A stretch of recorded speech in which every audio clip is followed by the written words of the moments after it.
Hi, and welcome to Itsy Bitsy Book Bits. Today I'm going to read to you from Lapidius, A Nation Found by Matthew Runals. Prologue. Story lovers and justice seekers, I present a tale of Lapidius, a school nestled in the valleys and forests of the land of Novum Albion.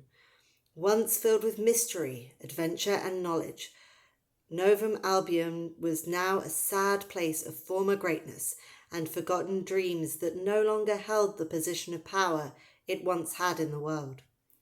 As its people settled for what they were told they could accomplish, hope and dreams became vacant in Novum Albion.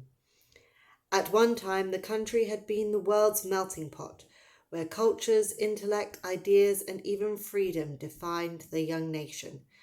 Yet many no longer had the hope that once defined Novum Albion. Sadly, inspiration and confidence drained from the land. Hope became nothing more than feeble happiness, and happiness turned to selfish desires. Selfish desires turned into greed, and greed turned into numbness to life.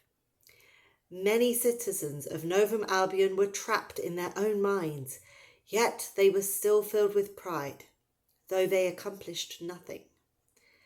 Worth of life was held relative, and the meaning of words like honour, morals, and ethics was seldom taught. Even truth was held passively.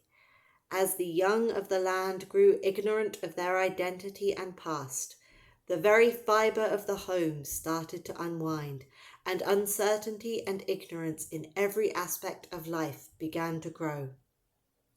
Lapidius was still a mysterious place, considering it was a military school for children. It was not a school built to train children for war, but designed to teach military discipline.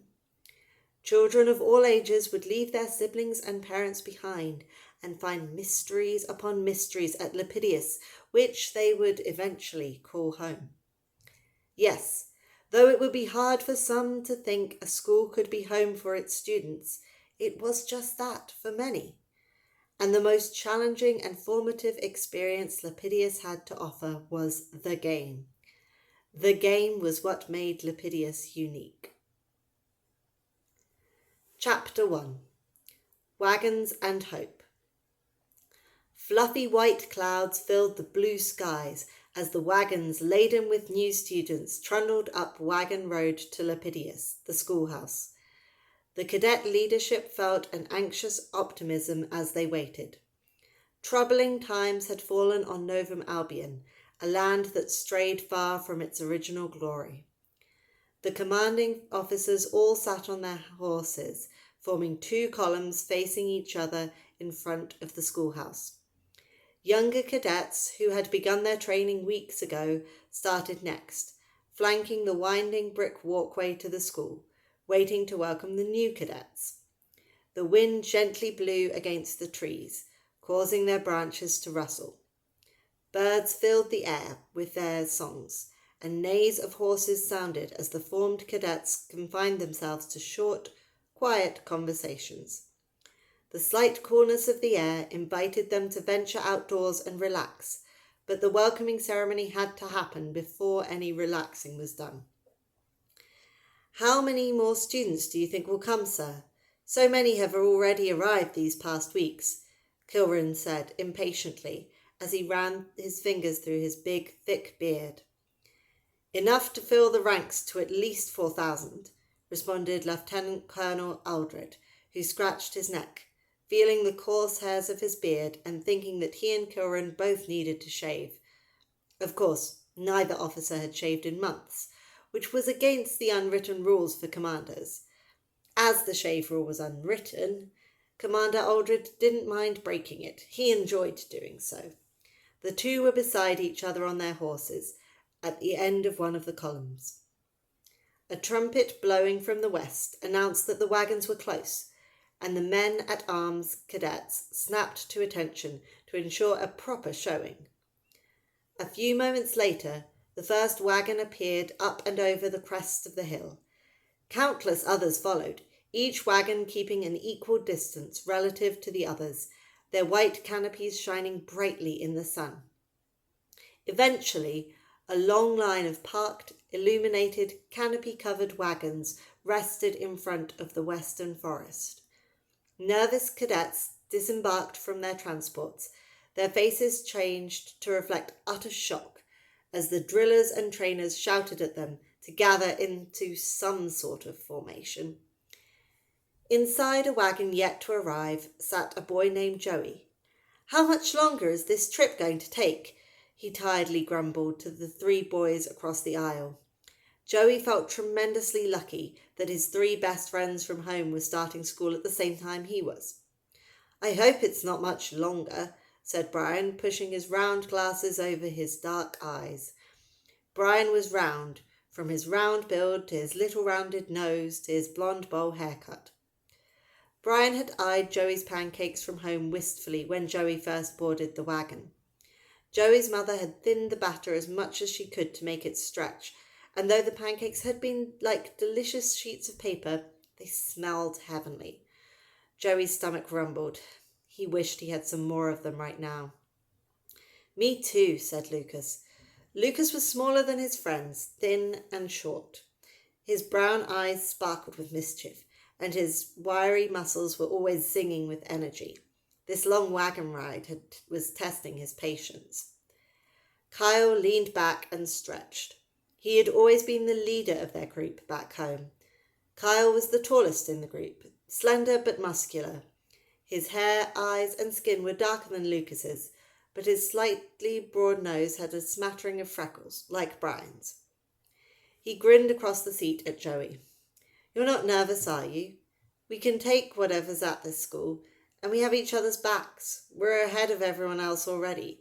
Kyle seemed to glow with a sense of adventure. "I wonder if we are," said Brian. "I heard that some of the other students will have special abilities. They might be able to do anything." "Special abilities? I've never heard anything like that when talking about a school. But my mother already told me I'm special," joked Lucas. "Yeah, we all know that, Lucas," Brian said. Lucas playfully punched Brian, laughed and continued. "Seriously though, I bet people can do some really cool stuff." "Maybe it's scary stuff," Joey worried. "I don't know if I want to see it." "You never know.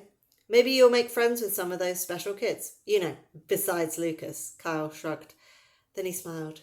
"Relax, Joey. Just look at the view." Joey wished he could relax. His journey had begun yesterday morning, and he was ready for it to be done. He was painfully hungry. Those pancakes had been a long time ago. Life inside the school was supposed to be better for him, and his being gone would make things easier for his family too.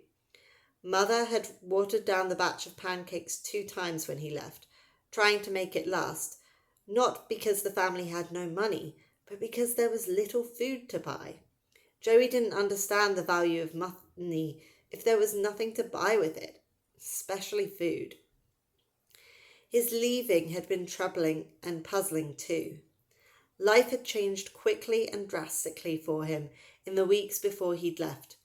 He had heard her whispering to some other adults about monuments, but when he'd asked her what she meant, she smiled sadly and shook her head. "I can't tell you, sweetheart. It's not safe," was all Joey ever would get. Not long afterward, she had joined the parents of Joey's closest friends in signing him up for a year at Lapidius. Joey had not wanted to leave, but she assured him it was for the best, and a new life awaited him there. He hoped that, with him gone, there would be more for her and his sisters to eat. He looked around him, though he'd memorized every detail of the simple wagon over the long trip. Wooden benches lined each long side of the wagon bed, and a white canopy stretched over the top. 2 poles supported the canopy, and a few stairs led to the wagon master. The wagon was simple but large.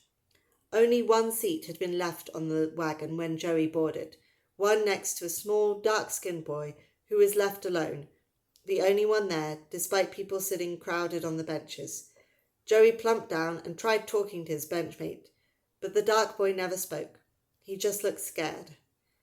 Joey had taken the risk of sitting next to him, as the other boys sat by their own cultures, just as his former school had taught him to do. However, Joey's mother had taught him to treat everyone with respect, which he tried to do. Several kids were older than he was, and a few were younger. Everyone was between 12 and 16 years of age, like Joey. He was 13. Only 2 girls were on the wagon, sitting together on the 2-person wooden bench in the front. Joey ran his fingers across the wooden pole beside him. The dullness of the tent reminded him of the old black and white photos of his great-great-great-grandparents. His mum always told him that history was important, but Joey didn't understand because his old school had stopped teaching it. As a matter of fact, his entire journey felt as hard and tiring as one of those old tin photos appeared. His one comfort was that his friends were coming with him. He looked across the wagon at Kyle, Lucas, and Brian and felt reassured. Sensing the front of the horse-drawn wagon was lifting, he imagined it climbing a great mountain. After the wagon went over the hill, it suddenly stopped moving. Joey and the others sat up, alert. "Are we here?" Lucas asked. "This must be it," Brian chimed in. Joey's bench companion continued to looking too nervous to speak. The wagon master, looking rough and hefty in size, came down the stairs and stepped inside the tremendous white canopy. Walking to the rear of the canopy, the wagon master opened the ceiling so the passengers could dismount. The vast man looked like he had no neck, and his clothes and beard looked raggedy. "Get off. The road ends here. Make sure you have your luggage and gear. I won't return till the end of the year," rhymed the wagon master. He meant it too, Joey would bet. Joey rose, clutching his bags with his small, sturdy hands, as if they were dear friends, his only attachments to home. Joey felt motionless, moving forward as if floating in the air. The wagon master started his ordering again. The arrivals quickened their pace. He was never too excited to try something new, especially when it came to school.